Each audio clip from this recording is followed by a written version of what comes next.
Hey everybody, this is Kyle with ForceOfWillTavern.com. We're also here with Bryan Lue from ForceOfWillTavern.com. Bryan, what card are we talking about today? Oh, we're talking about Melgis today. Melgis. Why would we do a silly thing like that? Well, with all the recent hype with the red regalia, I thought that it would be really great to talk about a lot of the mono red J rulers. We already covered Bahamut in a previous video, and I felt like Melgis would be a good one to talk about next. So, red rulers. Obviously, red seems like it's the deck to beat. It's the scariest for sure. Yeah, absolutely, because the red regalia is the strongest one. Right. So now, let's talk about Melgis. What's its ruler side? And let's talk about its J ruler side. Okay, so to J activate, you just pay red, and it flips. And the second ability is red, deal 200 to your opponent. So it's like half of lag. Okay, so you pay 2, then what happens? It gets J activated. Yeah. What's the other side? Okay, so the other side is it's 1,500. It has first strike, and then when this is put into the field, put the top card of your stone deck onto your side of the area, or your side of the stone area. So it makes up for not being able to generate a stone that turn. That's correct.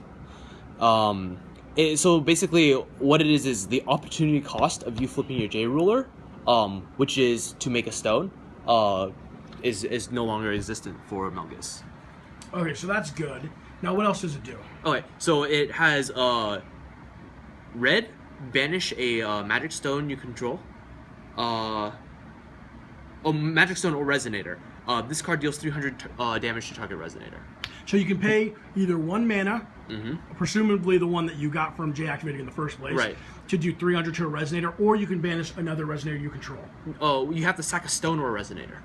Of your own. Yeah. In order to hit for 300 on your opponent's side. But realistically, it's 500, because if you have the regalia, then it's going to amplify its damage by 200, and then it would be doing 500 instead of 300. Absolutely. So it's like you get a free thunder. Sack a guy, you get a free thunder. Right. And it seems like it'd be way better just to use the mana you got that turn unless you need it for something better. Oh, right. As opposed to losing board presence to do 500 Yeah, damage. or you can just sack a rook egg and then you get value off of that as well. Yeah, it's stupid good. Yes. Okay, what's the other effect? It has one more. Yeah, so it's God's Art. So you have to have the demon sword. Actually, no, you don't have to have it. It's 4 red, destroy target resonator. It gets plus X plus O, where X is the attack of the destroyed resonator. And you can only play this once per game. Once per game? Yes, once per game. That's a pretty high cost. So it's 2 red and 4 any color, right? Yeah. So 4 red. Okay, so very expensive. Why is that relevant? Because the regalia reduces its cost by 2, I believe. So then it becomes a 4 cost. Yes, it becomes 4 cost. It becomes 2 red as opposed to 4 red. Why would you play Melgis over Bahamut, which seems like is way better? Well, what Bahamut has is mainly speed and not being able to interact with it. Melgis has a lot more consistency because it's less all in. So if you flip it and it gets killed, you didn't lose a stone.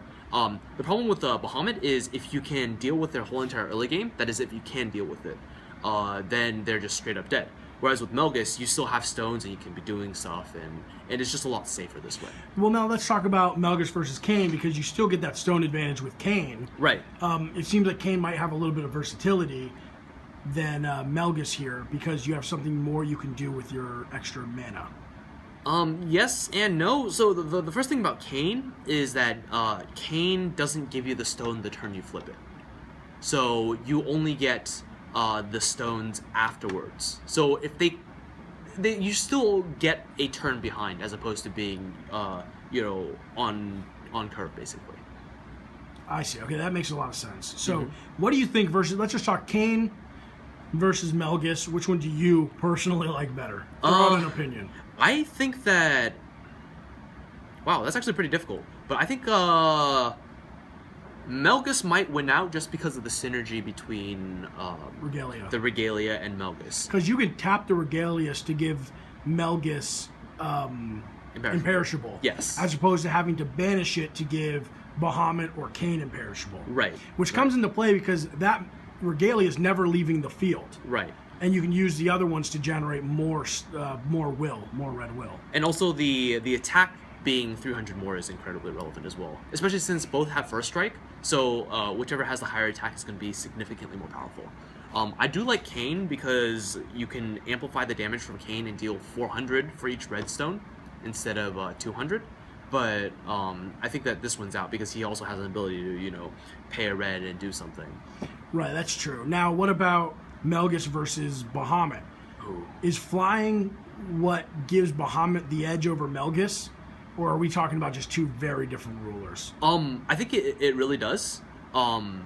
So the main thing about Bahamut is it gives you a ton of board presence on the turn that you flip Bahamut. You get to flip it, and you get to shoot a guy, and then you get to attack with it if you have the Regalia. And usually when you attack with it, they can't really block it because there aren't very many good flyers in Enforceable right now. Whereas this guy just gets chumped all day. You can just, put a guy in front of it. They attack, you just block, attack, and you put another guy. I mean, they're losing cards, but if you're, chumping with, like, Grettles or Familiars, you've already gotten your value out of the card, so it basically blanks Melgis. What do you think about the argument that since Melgis here is a 1,500, that just Thunder will take care of this card immediately when it's the board? So against Melgis, if you have the Regalia, that's conditional on if you have the Regalia. It's really just a tempo swing. So for the exchange of losing their Thunder out of their hand, they get to just put you slightly behind on tempo. It might matter if the matchup is really fast, but if they're leaving mana up to Thunder your Melgis, then they're probably a much slower deck.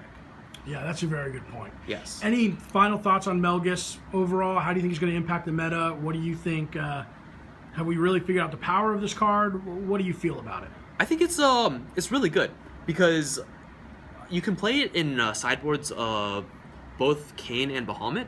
I think all three rulers can be played in each other's sideboard because, for example, Melgis in Apostle of Creation or Cain can really dodge a lot of the hate for Bahamut. So currently the main hate for Bahamut is Dragon Slayer and Susanoo. So Susanoo is the big one. And if they can dodge the hate from Susanoo by boarding into Melgis, if they open up with, like, say, 2 Susanoos, then they're basically just dead because they have 2 dead cards in their hand. So in that case, is this a scary side deck ruler for the Bahamut decks? To fight against Bahamut, if they're siding into Melgis game 2, is that a little scary? Yes, because it essentially turns the sideboard game into a game of poker. Did I bring in the Melgis? Did I not bring in the Melgis? Right. Did I keep in the Bahamut? Right. You really don't know, and the cards that answer Melgis aren't the cards that answer Bahamut, and vice versa. So you play a little bit of a shell game, and it can add an element to it because it's still very powerful, even though it's not on the same level, a power level as Bahamut. I see.